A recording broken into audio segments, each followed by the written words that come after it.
how should we live in the life? What is the best way to live in the life? Is illustrated in a very simple poem by a Carnatic, a South Indian poet, saint called Purandhara Dasa. It's a very simple and a beautiful poem that since my childhood I was touched by that, and this poem illustrates that attitude of a sadhaka or somebody seeking spiritual progress on how they should maintain that mental lightness to practice that sense of detachment from the world and mostly from one's own kind of negative and habitual thought patterns. So, in this poem, he gives few illustrations. The first illustration is that you're sitting in a balcony or you're watching the balcony, there are birds which come. What do the birds do? They come, they rest for a while, they look around, and whatever they have to do, they do, and then they move on. Or sometimes possibly they build a nest, stay for a while, but then when times comes for them to migrate, the natural instinct calls, they just drop everything and then they move on. They are not attached to that place. That freedom they have to just move on. Similarly, children, children don't have that kind of strong obsessive attachment, right? So they go, they play in a playground, whatever playhouse they build, and then when it's time, they let go of all that and they come. Or some toys, sometimes they play with some toys, and then then they're bored with that, they drop that and then they move on. There's no sense of attachment to that. Then there is this fair, like a carnival or a circus that goes on in a town. In some villages, some places, these carnivals are set up for some special times. And there, a lot of people set up a lot of things, and people come from everywhere and they participate in that, all the entertainment and all that play that goes on. And when it's done, they move out as though there is not a trace left, kind of thing. Meaning they just let go and drop everything and move on with wherever they have to go next. So this is how a sadhaka should be mentally. But for a sannyasi, this is how it is practiced even at that certain stage in their sannyasa sadhana, or in that when they take sannyasa, they are supposed to live like a parivrajika, meaning one who is wandering. They don't stay at one place for too long for them to get attached to anything. Of course, it's different if somebody's studying or somebody's practicing and at some ashram and learning with somebody.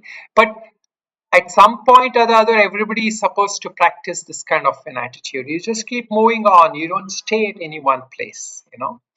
And this attitude is a very helpful thing, so that we are willing to drop things in life, that all those things that all the positions we have hoarded up, all the things we're willing to let go and just move on. So this attitude is that attitude that brings us to freedom, that openness of mind, where we can gain and acquire new helpful knowledge practices.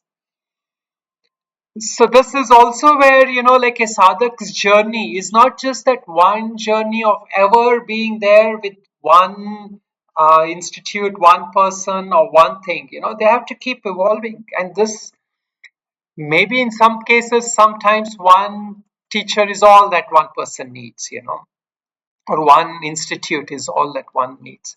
But most importantly, in our worldly life, we should practice this. In our worldly life, that ability to drop whatever it is, our attachment to people, places, jobs, roles, relationships, everything we should be willing to let go when the time is right.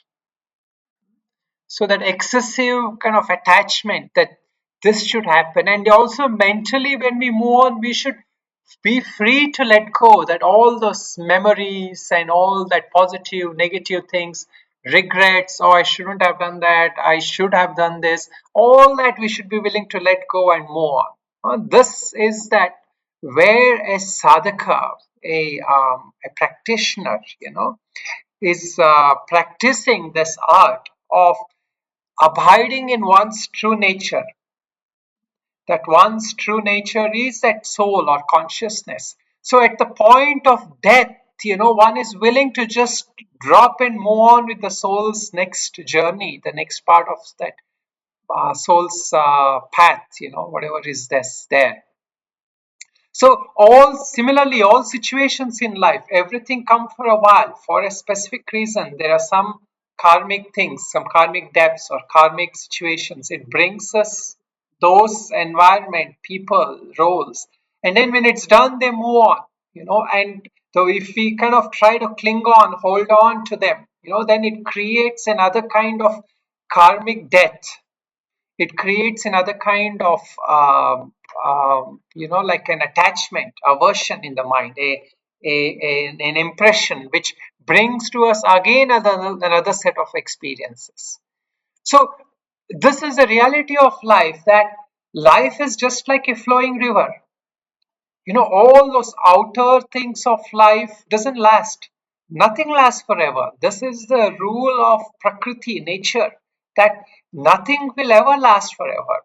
But if you get mentally attached to some situation, some event, some people, some comfort, something, then what happens? We are going to suffer, because that is not the rule of life, and we are imposing our mental demands on the on life, where that life's prakriti is not made for that. The real reality of life is that we have to detach from even that mental thoughts and mental states that is coming. So even being able to witness that all those thoughts and feelings, good, bad, I'm feeling happy, I'm feeling sad, I'm feeling excited, all that is coming and going. What is real in this is consciousness. So when the mind is ready to turn away even from that mental thought and patterns, then effortlessly it learns to abide in the nature of consciousness.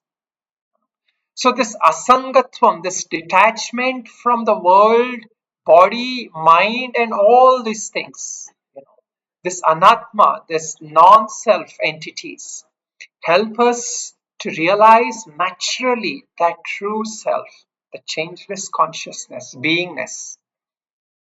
So when we realize this flux, everything that is changing and moving aspect of life, and we don't identify with that, then we are able to rest in the true nature of our being, which is consciousness. And that is when we find true peace, joy, and happiness in life. So the other kind of way which we are all trying to do is we're trying to look at life, hold on to things, grasp to them, because that is not the way the scriptures have told us.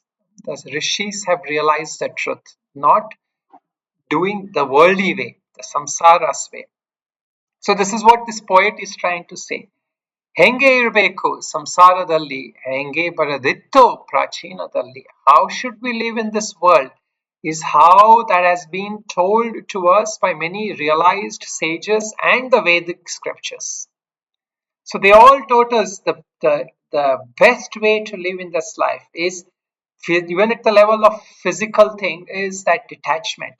But most importantly, at the level of the mind, that stickiness of the mind, to cling to thoughts, images, memories, feelings, and to want to recreate them again and again and again.